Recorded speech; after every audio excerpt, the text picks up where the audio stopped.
Hello friends and welcome back to अपनी कक्षा। तो आज के लेक्चर के अंदर हम पढ़ेंगे कि आयनिक कंपाउंड्स क्या आते हैं और वो बनते कैसे और इसके पीछे का कंसेप्ट। ठीक है, लेकिन उसके पहले वो वाले क्वेश्चंस कर लेते हैं जो कि लास्ट लेक्चर में तुम्हें होमवर्क क्वेश्चन में दिए थे। ठीक है, तो पहला क्वेश्चन उसके अंदर ये था कि why is sodium kept immerse in kerosene oil. ये मैंने तब भी बताया था लेक्चर के अंदर कि सोडियम को केरोसिन ऑयल के अंदर क्यों रखते हैं।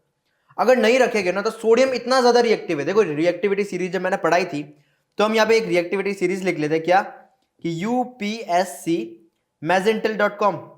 तो ये MAZINTL मैजेंटल डॉट यानी कि हाइड्रोजन, CO यानी कि कॉपर और M यानी कि मर्क्यूरी, फिर सिल्वर आ जाता है, फिर गोल्ड आ जाता है। देखो 2 सेकंड के अंदर रिएक्टिविटी सीरीज याद होगी हमें। तो ये रिएक्टिविटी सीरीज के अंदर देखो सोडियम का है, सोडियम यहां पर है, बहुत ऊपर है, मतलब कि वो बहुत ज्यादा रिएक्टिव है। तो उसे नॉर्मल एयर में छोड़ दोगे या उसके ऊपर पानी डाल दोगे ना तो बहुत ज्यादा रैपिडली रिएक्ट करेगा। तो इसके लिए हम क्या करते हैं, केरोसिन ऑयल डाल के रखते हैं उसके अंदर ताकि वो एयर के कांटेक्ट में ना आए। एयर के अंदर क्या हो जाता है, ऑक्सीजन उसके साथ वो रिएक्ट कर लेता है, मॉइस्चर उसके साथ भी वो रिएक्ट कर लेता है और कार्बन डाइऑक्साइड उसके साथ भी वो रिएक्ट कर लेता है। तो इन सबके साथ ताकि वो रिएक्ट ना कर पाए इसलिए केरोसिन ऑयल के अंदर उसको डुबो के रखते हैं।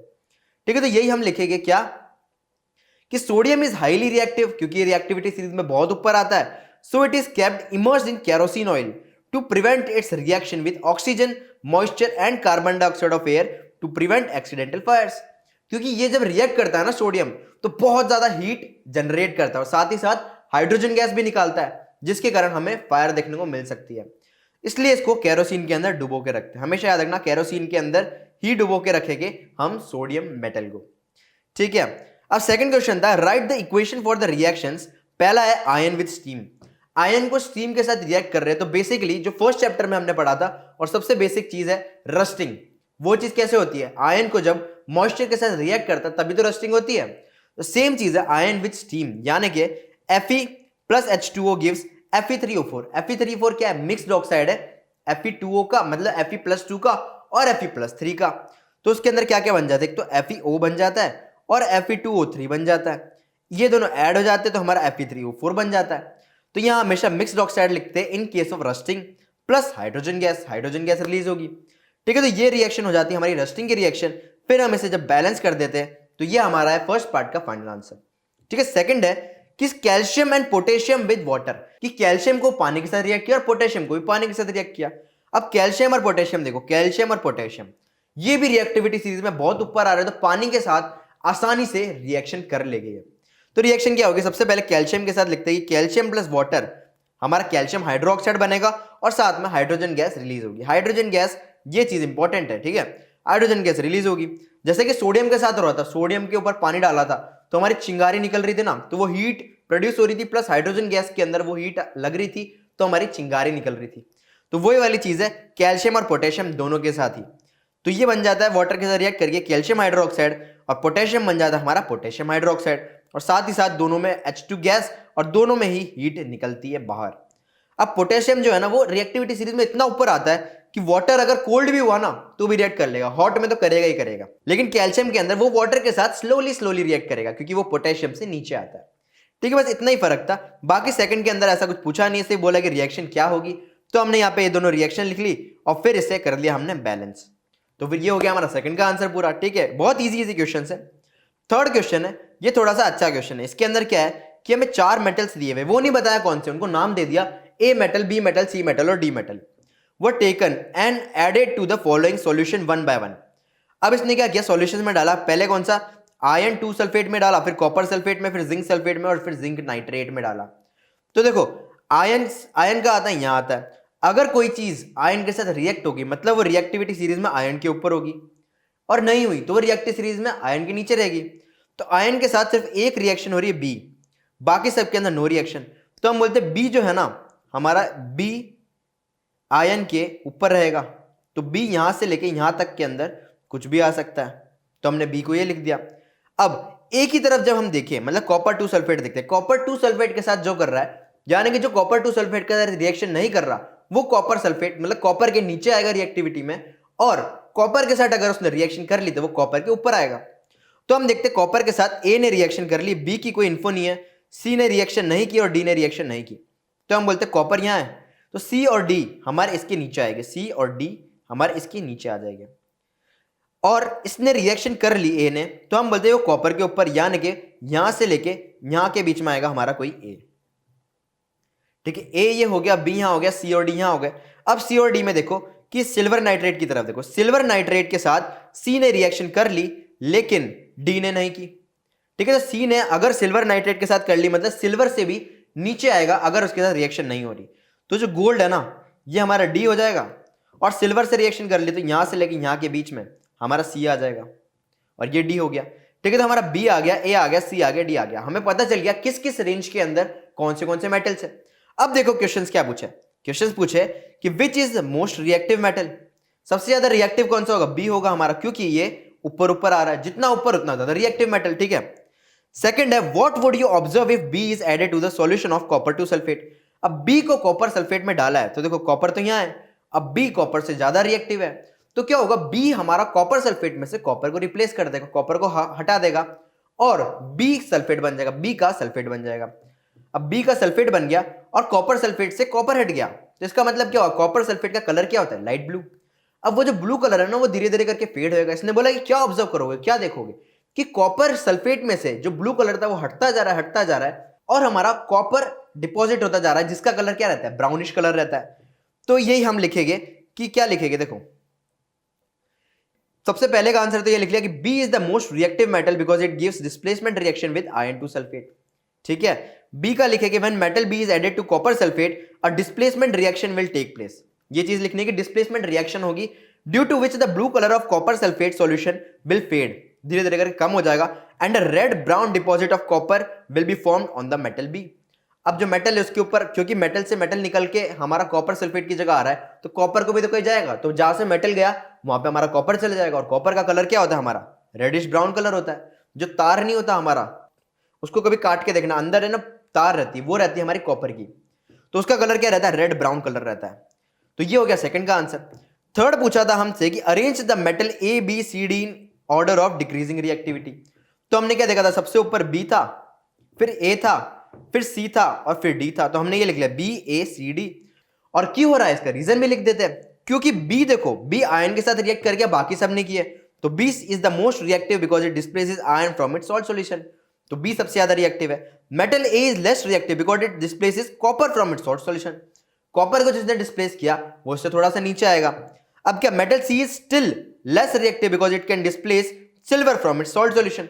अब वो सिल्वर को डिस्प्लेस कर पा रहा है सी, और बाकियों को नहीं कर पा रहा, तो सी उससे भी थोड़ा नीचे आएगा। लेकिन डी वो किसी को भी डिस्प्लेस नहीं कर पा रहा, तो उसकी तो रिएक्टिविटी सबसे कम है।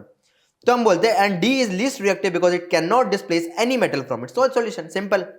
Hence the decreasing order of reactivity is B A C D. Simple, खत्म हो गया आंसर। बहुत इजी था, इसके अंदर पूरा कंसेप्ट यूज हुआ है। पूरा कंसेप्ट किसका यूज हुआ है, रिएक्टिविटी सीरीज का। तो रिएक्टिविटी सीरीज याद रखनी है। एक और बार ट्रिक बोल देता हूं, upscmezental.com, ठीक है, और बाद में सोना चांदी, चांदी आएगा फिर सोना आएगा क्योंकि सोना कम रिएक्टिव है। तो थर्ड क्वेश्चन भी ऐसे हो जाता। फोर्थ क्वेश्चन है हमारा, which gas is produced when dilute HCl is added to reactive metal.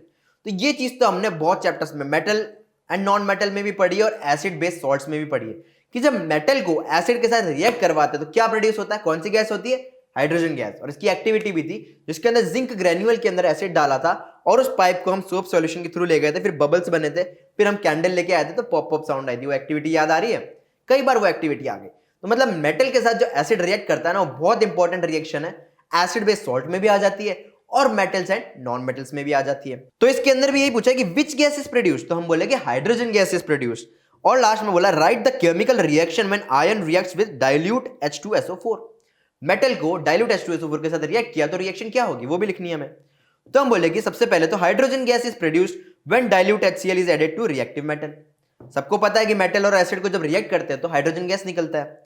और दूसरी केमिकल रिएक्शन क्या होगी कि Fe solid plus H2SO4 aqueous, क्योंकि ये डाइल्यूट था, gives FeSO4 aqueous plus H2।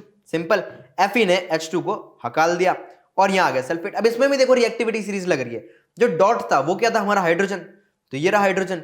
अब इसके ऊपर जितने भी एलिमेंट्स है ना, वो सारे H2SO4 के साथ रिएक्ट कर सकते हैं और रिएक्ट करके हमारे क्या करते हैं, H2 को बाहर निकाल देते हैं और खुद वहां पे आ जाते हैं। तो FeSO4 बन गया और साथ में हाइड्रोजन गैस बन गई। इसलिए तो हमारा गोल्ड हो गया, सिल्वर हो गया, ये सारे ये एसिड के साथ रिएक्ट नहीं करते क्योंकि हाइड्रोजन उससे ज्यादा रिएक्टिव है। तो उसके लिए हम एक्वा रिजिया बनाते हैं। एक्वा रिजिया बताया था लास्ट लेक्चर में क्या होता है, ठीक है ना। तो एक्वा रीजिया से रिएक्ट इसलिए करता है क्योंकि उसके अंदर नेसेंट क्लोरीन होता है। तुमसे कोई पूछ सकता है कि एक्वा रीजिया के अंदर तो यार एसिड ही एसिड रहता है, HNO3 भी रहता है और H2SO4 भी रहता है, तो वो इंडिविजुअली दोनों के साथ नहीं कर रहा लेकिन दोनों को मिक्स कर दिया तो क्यों कर रहा है? तो तुम्हें उसका रीजन देना है नेसेंट क्लोरीन, यानी कि खाली क्लोरीन जो बैठा है उसके कारण उसके अंदर रिएक्शन हो रही है, सिंपल सा। तब जाके गोल्ड क्लोराइड बन रहा है, वहां AuCl2 बन रहा है। ठीक है, बस यही रीजन था। अब फोर्थ क्वेश्चन भी हो जाता है। फोर्थ क्वेश्चन तो बहुत इजी था, बाकी तो मैंने एक्वा रीजिया वगैरह एक्स्ट्रा नॉलेज दे दी, वो एग्जाम में आ सकता है, लेकिन अभी जो क्वेश्चन है उसका आंसर सिर्फ इतना ही है। ठीक है, फिर आ जाते हैं हमारे इसके लास्ट क्वेश्चन पे, जो कि what would you observe when zinc is added to the solution of iron 2 sulphate. Iron sulphate के अंदर जिंक डाल दिया। अब देखो जिंक ऊपर आता है या आयरन ऊपर आता है रिएक्टिविटी में, जो ज्यादा आएगा ऊपर उसका सल्फेट बनेगा। तो हम बोलते हैं UPSC मैजेंटल, तो Z के बाद I आ रहा है, तो zinc is more reactive than iron. तो क्या करेगा, जिंक आयन सल्फेट में से आयन को उठा लेगा, मतलब निकाल देगा और सल्फेट के साथ खुद पेयरिंग कर लेगा, तो ZnSO4 बन जाएगा, साथ में Fe सॉलिड बन जाएगा। तो यही है, इसने बोला what would you observe when zinc is added to the solution of iron 2 sulphate, और ऑब्जर्व बोला है तो क्या होगा जब ये रिएक्शन हो रही है, तो सबसे पहले तो बोलेगी हम एक डिस्प्लेसमेंट रिएक्शन ऑब्जर्व कर रहे होंगे, फिर बोलेगी कि आयन सल्फेट का जो कलर होता है वो लाइट ग्रीन होता है, तो जैसे जैसे रिएक्शन प्रोसीड करती जाएगी तो वो लाइट ग्रीन हमारा कलर फेड होता जाएगा और जिंक सल्फेट का सॉल्यूशन बन जाएगा। अब जिंक सल्फेट जो होता है ना वो कलरलेस होता है, तो लाइट ग्रीन से कलरलेस की तरफ मूव करता जाएगा और साथ ही साथ हमारे जिंक मेटल के ऊपर फेरस यानी कि आयन की एक कोटिंग चढ़ जाएगी, ये चीज बोलेंगे। फिर बोला राइट द केमिकल रिएक्शन, तो इसमें हम लिखते हैं zinc is more reactive than ion, पहली चीज। Therefore, when zinc is added to the solution of iron sulfate, then the greenish color of iron sulfate solution fades. ठीक है, उसका कलर धीरे धीरे कम हो जाएगा, gradually due to formation of colorless zinc sulfate. Zinc sulphate colourless होता है इसलिए उसका कलर फेड होता जाएगा। And iron metal is deposited on zinc, बस जो चीज थी वो इंग्लिश में लिख दी, खत्म। अब रिएक्शन ये लिखेगी कि Zn plus FeSO4 gives Fe plus ZnSO4, normally displacement reaction. ठीक है, तो इसी के साथ हमारे लास्ट लेक्चर के जो होमवर्क क्वेश्चंस थे वो खत्म हो जाते हैं। आई होप कि सारे के सारे सही गए होंगे अगर तुमने ढंग से पढ़ा होगा, और अगर तुम्हें इसमें डिफिकल्टी लग रही है तो वो वाला लेक्चर फिर से देख लो, सारी डिफिकल्टी खत्म हो जाएगी। तो आज का लेक्चर स्टार्ट करते हैं। बहुत ही ज्यादा इंटरेस्टिंग टॉपिक है हमारा आयोनिक कंपाउंड्स, और आयोनिक कंपाउंड्स फॉर्म कैसे होते हैं, इसके पीछे का रीजन क्या होता है, इलेक्ट्रॉन डॉट स्ट्रक्चर क्या होता है, ऑर्बिटल्स क्या होते हैं, उसके अंदर इलेक्ट्रॉन्स कैसे होते हैं, ऑक्टेट क्या होता है, ये सारी चीजें पढ़ रहे होगे। ठीक है, तो पढ़ने से पहले एक स्टोरी बताता हूं जिससे कि आयोनिक कंपाउंड इजीली समझ में आ जाएगा। क्या वह स्कूल के अंदर राज और राहुल थे, स्कूल में थे। ठीक है, अब राज था पतला दुबला और राहुल तो थोड़ा सा हेल्दी सा। राज अपनी मम्मी को बोलता था कि मम्मी मैं पतला हूं लेकिन मुझे कम भूख लगती है, तो मुझे सिर्फ 2 ही रोटी दिया करो टिफिन के अंदर। लेकिन मम्मी भी कि वो पतला है, 2 रोटी दूंगी तो वो और पतला रह जाएगा, तो मम्मी जानबूझ के उसके अंदर 3 रोटी डाल देती थी उसके टिफिन में, और अगर वो खाए बिना आता था तो घर पे आकर उसको डांट पड़ती थी और मार भी पड़ती थी। ठीक है, तो राज इस बात से परेशान था, रोज घर जाके मार खाऊं। और राहुल था, उसको लगती थी बहुत ज्यादा भूख। अब क्या होता था कि उसकी मम्मी बोलती थी ज्यादा खाना दे दोगी तो और फैलता जाएगा और फैलता जाएगा, तो उसकी मम्मी जो वो बोलता था कि मुझे 4 रोटी खानी है टिफिन में, तो उसकी मम्मी उसको सिर्फ 3 रोटी देती थी, बोलती थी 4 रोटी मैं नहीं दे रही, 3 रोटी। तो उसको राहुल को पूरे टाइम क्लास के अंदर भूख लगती रहती थी। अब एक बार क्या हुआ, लंच ब्रेक के अंदर दोनों बैठे हुए थे, साथ साथ बैठे हुए थे, तो उसने बोला कि यार तेरी एक रोटी बची हुई है, इसको क्यों नहीं खा रहा। तो उसने बोला यार मुझे भूख नहीं लगती, इस चक्कर में मम्मी भी मेरी मारती है मेरे को, ऐसा ऐसा हो रहा था। तो उन दोनों ने क्या किया, एक डील करी कि तुम्हारी जो एक रोटी है, राज की जो एक रोटी एक्स्ट्रा बच रही है वो राहुल खा लेगा, तो इससे क्या दोनों का फायदा, राज को घर जाके डांट नहीं पड़ेगी, राज आराम से पूरा का पूरा टिफिन खाली करके ले जाएगा, और राहुल जिसे भूख लगती थी उसे एक रोटी मिल गई, उसका पूरा खत्म हो गया, पेट भर गया उसका, दोनों का फायदा हो रहा है। ठीक है, तो इसके बाद क्या हुआ, दोनों का फायदा हो रहा, रोज टिफिन शेयर करते थे, दोनों दोस्त बन गए हमेशा साथ, राज राहुल हमेशा साथ रहते थे। ठीक है, तो यही चीज होती है आयोनिक कंपाउंड के अंदर, आयोनिक बॉन्डिंग के अंदर। अब क्या होता है, जैसे कि राज कोई एक मेटल है और साथ में राहुल एक कोई नॉन मेटल है, तो इन दोनों के पास यही होता है कि मेटल के पास क्या होता है, एक एक्स्ट्रा इलेक्ट्रॉन होता है या 2 एक्स्ट्रा इलेक्ट्रॉन होते हैं, और नॉन मेटल के पास इलेक्ट्रॉन्स की कमी होती है। तो मेटल क्या करता है, नॉन मेटल को थोड़े से इलेक्ट्रॉन दे देता है, भाई तू रख, मुझे नहीं चाहिए, मेरे एक्स्ट्रा पड़ रहे हैं, उससे मुझे और गड़बड़ हो रही है, तो तू रख, तुझे भी फायदा मुझे भी फायदा, फिर वो दोनों साथ में रहते हैं, तो वो बन जाता है सॉल्ट। ठीक है, अब इसको पढ़ते हैं हम थ्योरेटिकली, कैसे कि आयोनिक कंपाउंड्स क्या होते हैं, इसकी डेफिनेशन क्या है कि a chemical bond form between 2 atoms by completely transfer of electrons from one atom to another. तो जो रोटी थी वो है हमारा इलेक्ट्रॉन, और जो बंदे थे वो है हमारे मेटल्स और नॉन मेटल्स। ठीक है, तो एक एटम से दूसरे एटम में पूरा का पूरे इलेक्ट्रॉन चले गए, यानी कि एक इलेक्ट्रॉन Na के पास था और Cl के पास मान लो एक इलेक्ट्रॉन कम था, तो Na ने एक Cl को दे दिया, तो NaCl हमेशा साथ साथ में रहने लग गए, ठीक है। So as to complete their octets. Octets क्या होता है ये भी बताऊंगा, फिलहाल के लिए ऑक्टेट्स क्या है, उनकी भूख है, उनकी भूख कंप्लीट हो गई, मतलब उनको भूख नहीं लग रही है, तो उनके ऑक्टेट्स कंप्लीट हो गए। And hence acquire the stable nearest noble gas configuration. Noble gas configuration क्या होती है, सबसे स्टेबल होती है, जिसके अंदर 8 मतलब ऑक्टेट कंप्लीट होता है। ये सारी चीज आगे आएगी, आगे बताऊंगा मैं। अभी से तुमको ये वाली डेफिनेशन याद रखनी है और कुछ नहीं, बाद में अपना आप याद हो जाएगी, ठीक है। दूसरी बार पढ़ोगे ना चैप्टर खत्म होने के, तो अपना आप याद हो जाएगी। इस कॉल्ड आयोनिक बॉन्ड। और ये जो बॉन्ड होता है, ये जो दोस्ती थी राज और राहुल की खाने की वजह से, रोटी शेयर करने की वजह से, ये है हमारी आयोनिक बॉन्डिंग। और आयोनिक बॉन्डिंग काफी स्ट्रांग होती है। The compounds thus formed are known as ionic compounds. तो ये जो कंपाउंड्स बने ये हमारे आयोनिक कंपाउंड है। तो वो जो दोस्ती थी इसको क्या बोलेंगे, आयोनिक दोस्ती बोलेंगे, ठीक है ना। तो आयोनिक कंपाउंड हमें क्लियर हो गया कि आयोनिक कंपाउंड जब भी बोल रहे तब इसका मतलब क्या हुआ। अब देखो आयोनिक कंपाउंड तो हमने देख लिया, अब फॉर्मेशन ऑफ आयोनिक कंपाउंड, इसको फॉर्म कैसे होते हैं। जैसे कि रोटी वाला केस बताया, सेम वो रोटी जो होती है इसके अंदर इलेक्ट्रॉन होती है, तो हम वही करते हैं कि during the formation of ionic compound metal atom loses electron, क्योंकि उसके पास एक्स्ट्रा इलेक्ट्रॉन थे, and these electron were accepted by non metal atom, क्योंकि उसके पास इलेक्ट्रॉन कम थे। In this way, cations and anions are formed, which are held together by ionic bond. तो cations और anions, अभी तक हम सोचते थे ये Na प्लस क्या होता है, Cl माइनस क्या होता है, ये सारी चीज सोचते थे, ये अभी क्लियर हो जाएगी, ठीक है। अब देखो Na है, ये Cl, अब ये जो बनाया ना इन्होंने, यह है इलेक्ट्रॉन डॉट कॉन्फ़िगरेशन। अब इसमें क्या होता है, जो आउटर मोस्ट शेल रहता है ना, उसके अंदर कितने एटम है वो हम उतने ही डॉट बना देते हैं। इसके अंदर एक था, इसमें 7 था, तो इसमें एक डॉट बनाया और इसमें 7 डॉट बना दिया, ठीक है। एक इससे डायग्राम से समझाता हूं कि इलेक्ट्रॉन का ट्रांसफर कैसे देखते हैं। जैसे सोडियम है, इसके पास पहला शेल है जिसके अंदर 2 ही आते हैं, पहला शेल है उसके अंदर 2 ही इलेक्ट्रॉन आएंगे, कभी 3 इलेक्ट्रॉन नहीं आएंगे, ठीक है। तो 2 इलेक्ट्रॉन हमारे Na के पहले शेल में आ गए, दूसरे के अंदर मैक्सिमम 8 आ सकते हैं बस, तो इसके अंदर हमारे 8 आ गए, ठीक है। बाकी जो बचे वो तीसरे के अंदर चल जाते हैं, और तीसरे के अंदर भी लिमिट रहती है, ठीक है, 18 की, लेकिन हम अभी तक ऑक्टेट ही पढ़ रहे तो ऑक्टेट तक रखेंगे, ठीक है हम। तो 2 हो गए, 8 हो गए, अब तीसरे के अंदर बाकी सारे चले गए, तो इसके अंदर एक चला गया, क्योंकि इसका एटॉमिक नंबर तो देखे ही होंगे 1 से लेके 20 तक तो कम से कम, तो इसका एटॉमिक नंबर 11 होता है, याद है। तो इसके अंदर 11 इलेक्ट्रॉन रहते हैं, तो 2 पहले में चले गए, 8 दूसरे में चले गए, टोटल 10 खत्म, 1 इलेक्ट्रॉन बच गया, वो लास्ट शेल के अंदर यहाँ था। सिमिलरली क्लोरीन के अंदर उसका एटॉमिक नंबर क्या 17, तो 17 इलेक्ट्रॉन रह गए इसके पास, 2 चले गए पहले में, 8 चले गए दूसरे में, बाकी बच गए उसके पास 7, तो 7 इसके आउटर मोस्ट शेल के अंदर पड़े रह गए। अब 8 हो जाता है ना, 8 हो जाते मतलब कि उसकी भूख कंप्लीट हो गई। अब ये अगर 1 इलेक्ट्रॉन दे देगा तो इसका ये वाला शेल आउटर मोस्ट शेल हो जाएगा, तो इसके अंदर कितने 8 है, तो ये भी खुश हो जाएगा, ये भी खुश हो जाएगा, तो इसने क्या किया, 1 इलेक्ट्रॉन यहाँ दे दिया। अब इलेक्ट्रॉन यहाँ दिया तो इलेक्ट्रॉन पे चार्ज क्या होता है, नेगेटिव। अब जब सोडियम ने अपनी नेगेटिविटी क्लोरीन को दे दी तो सोडियम की नेगेटिविटी गई, मतलब वो पॉजिटिव हो गया, तो यहाँ Na प्लस बन गया और क्लोरीन के पास इलेक्ट्रॉन आ गया तो Cl माइनस बन गया।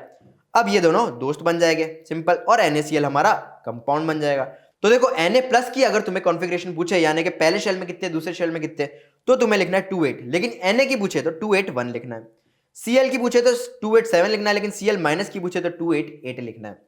समझ रहे हो क्या हो रहा है। अब यही चीज इसके अंदर की है कि देखो Na का इलेक्ट्रॉन डॉट स्ट्रक्चर बनाया तो लास्ट शेल के अंदर जितने मतलब 1 था तो यहाँ 1 डॉट बना दिया, Cl के अंदर 7 थे तो यहाँ पे 7 डॉट बना दिए।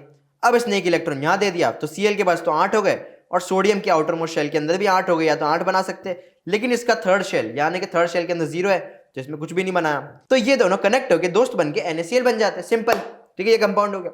अब मान लो कोई पूछता है इलेक्ट्रॉन डॉट कॉन्फ़िगरेशन बनाओ तुम Mg का, मान लो अब Mg का नंबर क्या रहता है 12, ठीक है, तो इसका क्या रहेगा 2, फिर 8, लास्ट में कितने बचे 2, तो ये रहेगा इसका कॉन्फ़िगरेशन। और डॉट स्ट्रक्चर कैसे बनेगा Mg, और 2 इलेक्ट्रॉन है लास्ट में तो Mg ये बन गया। तुमसे पूछा कि ऑक्सीजन का बताओ, अब ऑक्सीजन का नंबर क्या रहता है 16, तो मतलब कि 16 इलेक्ट्रॉन यानी कि पहले के अंदर 2, फिर 8, फिर कितने बच गए 6 बच गए, तो 6, ये हो गया इसका इलेक्ट्रॉनिक कॉन्फ़िगरेशन। और डॉट कॉन्फ़िगरेशन बनाएगा तो O 1 2 3 4 5 और 6 इलेक्ट्रॉन थे तो 6 इलेक्ट्रॉन हमने डाल दिए, तो ये बन गया ऑक्सीजन का इलेक्ट्रॉनिक डॉट कॉन्फ़िगरेशन। तो अब किसी का भी इलेक्ट्रॉन डॉट कॉन्फ़िगरेशन बना सकते हैं हम, काफी कॉन्फिडेंस आ गया क्योंकि ये वाली चीज हमें समझ में आ गई है, ठीक है। अब फॉर्मेशन तो हमने देख लिया, अब देखते हैं इसकी प्रॉपर्टीज। इसकी प्रॉपर्टीज क्या क्या रहती है आयोनिक कंपाउंड्स की। पहली प्रॉपर्टी इसकी फिजिकल स्टेट। फिजिकल स्टेट क्या रहेगा आयोनिक कंपाउंड का, ionic compounds are generally solid and exist in a form of crystal as ions. जो NaCl है, MgCl2 है, ये जितने भी आयोनिक कंपाउंड्स बन रहे हैं ना हमारे, जिसके अंदर इलेक्ट्रॉन दे रहा है कोई ले रहा है, तो इतने स्ट्रांग होते हैं कि वो क्रिस्टल बने रहते हैं। क्रिस्टल मतलब पत्थर जैसे दिखेगा तुमको, पत्थर जैसे क्रिस्टल तुमने देखे होगे अगर, तो तुम्हें पता है कि क्रिस्टल कैसा होता है। अब वो क्रिस्टल को हम जब कूट देते हैं ना, तो वो चूरा चूरा बन जाता है, बाकी असल में वो क्रिस्टल ही रहते हैं। चीनी हो गई, वो भी एक क्रिस्टल है, चीनी समझ लो, चीनी जैसी होती है ना, वैसे वैसे क्रिस्टल बन जाते हैं। हमारे तो क्रिस्टल बन गए। As ions are bonded by strong attractive force, और बहुत ज्यादा स्ट्रॉन्ग अट्रैक्टिव फोर्स होते हैं।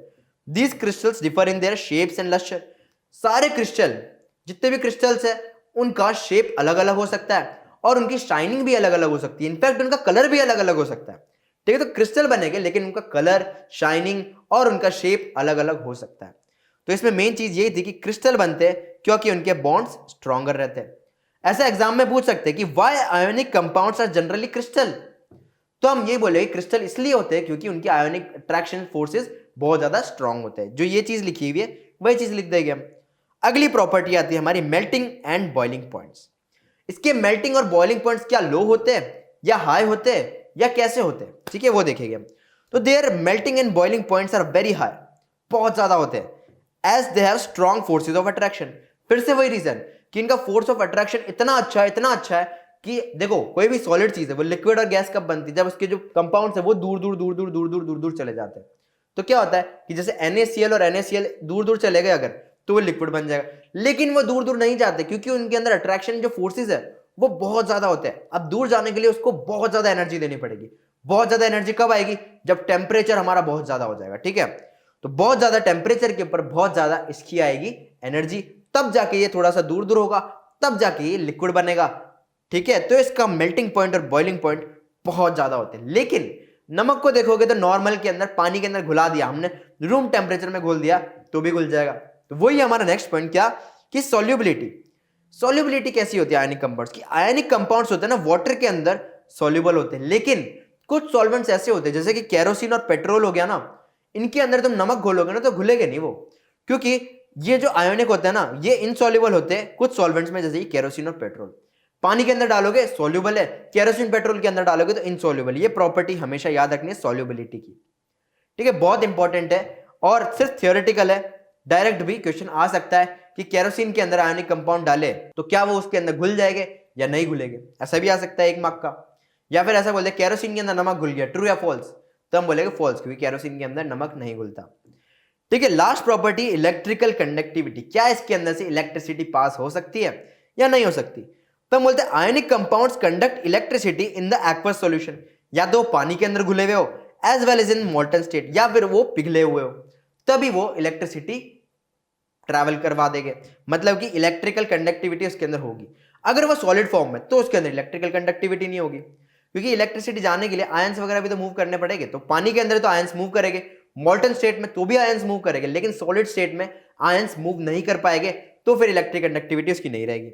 तो इसने बोला है कि मोल्टन स्टेट और एक्वस स्टेट के अंदर ये सॉल्यूबल है but not in solid state. ये भी चीज हमें याद रखनी है। तो देखो चारों प्रॉपर्टीज होगी, चारों प्रॉपर्टीज बहुत इंपॉर्टेंट और बहुत इजी प्रॉपर्टीज है आयोनिक कंपाउंड के लिए। तो आज के लेक्चर में देखो क्या क्या हुआ, आयोनिक कंपाउंड्स हमने पढ़ लिया, आयोनिक कंपाउंड्स कैसे बनते हैं वो भी पढ़ लिया, आयोनिक कंपाउंड की प्रॉपर्टी क्या होती है वो भी पढ़ लिया। तो मतलब बेसिक आयोनिक कंपाउंड का जितना है ना वो सारी चीज हमने पढ़ लिया। तो अब है ना इसके कुछ इंटेक्स्ट क्वेश्चन है जो कि हम देखते हैं, 2 क्वेश्चन है। पहला कि right the electron dot structure of sodium, oxygen और मैग्नीशियम, ठीक है, हमें उसका एटॉमिक नंबर पता है, उसके अंदर कितने इलेक्ट्रॉन है वो पता है, तो हम इलेक्ट्रॉन डॉट स्ट्रक्चर भी काफी इजीली बना सकते हैं, ठीक है। तो ये चीज होगी पहली। Show the formation of Na2O और MgO by the transfer of electron, किसने किसको कितने इलेक्ट्रॉन दिए जिससे कि वो आयनिक बॉन्ड बना, ये बताओ कैसे, तो ये भी हम देखेंगे। और थर्ड है कि what are the ions present in this compound, इसके अंदर आयन कौन से बन जाते हैं आफ्टर गिविंग द इलेक्ट्रॉन और आफ्टर टेकिंग द इलेक्ट्रॉन, तो ये भी देखेंगे, ठीक है। अब सेकंड क्वेश्चन है कि why do ionic compounds have high melting point, ionic compounds होते हैं इनके मेल्टिंग पॉइंट इतना हाई क्यों होते हैं, अभी थोड़ी देर पहले पढ़ा, ठीक है, डेफिनेशन के अंदर। तो डायरेक्टली हम देख सकते हैं कि आयनिक कंपाउंड के मेल्टिंग पॉइंट्स इतने हाई क्यों होते हैं। तो ये 2 क्वेश्चन है, ये 2 क्वेश्चन ट्राई करना अपनी नोटबुक जो कि स्टार्टिंग में मैंने बोली थी, अगर उसे मेंटेन करके रखिए तो उसके अंदर आंसर लिखना तुम अपने अपने, और नेक्स्ट लेक्चर की शुरुआत के अंदर हम इसके आंसर डिस्कस कर रहे होंगे। तो आज का जो लेक्चर था ना काफी इंटरेस्टिंग था कि वो इलेक्ट्रॉन दे रहा है, इलेक्ट्रॉन ले रहा है, और ऐसी ही चीजें आएगी हमारी 11th-12th के अंदर। तो ये बहुत बेसिक चीज थी आयनिक कंपाउंड्स की, और ये सबसे इंपॉर्टेंट चीज भी थी आयनिक कंपाउंड्स की। तो आयनिक कंपाउंड्स ये तुम एक बार और भले लेक्चर देख लेना तो तुम्हें और ज्यादा क्लियर हो जाएगा, उसकी डेफिनेशंस भी अपने आप ही याद हो जाएगी। तो ये आयोनिक कंपाउंड्स वाली चीज है ना, बहुत ईजी है, लेकिन लोगों को अगर समझ में नहीं आती तो उनके लिए बहुत ज्यादा टफ है। और इसके अंदर से बोर्ड के अंदर क्वेश्चन आता ही आता है, ठीक है। तो ये वाले लेक्चर को बहुत ध्यान से पढ़ना। नेक्स्ट लेक्चर के अंदर हम करने वाले होंगे मेटलर्जी, यानी कि जमीन के अंदर से मेटल कैसे निकालेंगे। देखो जैसे सोना होता है, ये सारी चीज होती है, वो सारा जमीन के अंदर रहता है, हम खोदते हैं जमीन, अंदर से सोना निकलता है, ठीक है। वैसे ही जितने भी मेटल्स होते हैं ना, सारे या तो जमीन में से निकलते हैं या तो समुद्र के पानी के अंदर घुले हुए होते हैं, जो हम बोलते हैं ना कि मिनरल्स घुले हुए पानी के अंदर। तो उसके अंदर यही सारी चीजें होती है, आयन होगा उसके अंदर, अलग अलग चीजें होगी। तो मेटल्स क्या होते हैं, गैंग क्या होती है, ओर्स क्या होते हैं, इनको एक्सट्रैक्ट कैसे करते हैं, इनकी रिफाइनिंग क्या होती है, इसके स्टेप्स क्या होते हैं, मेटलर्जी बेसिकली क्या होता है, ये सारी चीजें हम नेक्स्ट लेक्चर के अंदर पढ़ने वाले हैं। और वो लेक्चर भी बहुत ज्यादा इंपॉर्टेंट होगा। मेटलर्जी बहुत ज्यादा इंटरेस्टिंग टॉपिक होता है। इस क्लास के अंदर हम मेटलर्जी पढ़ेंगे एकदम बेसिक, और 11th-12th के अंदर तो एकदम इलेबोरेटेड भी पढ़ेंगे, ठीक है। 11th-12th के अंदर मेटलर्जी इतना इलेबोरेटेड आता है, मतलब मजा आ जाता है कि यार ये क्या मस्त दिमाग लगाया इन्होंने ये रिफाइन करने के लिए। तो आज के लेक्चर के लिए इतना ही। टाटा bye bye, see you, and जाके सब फोड़ दो।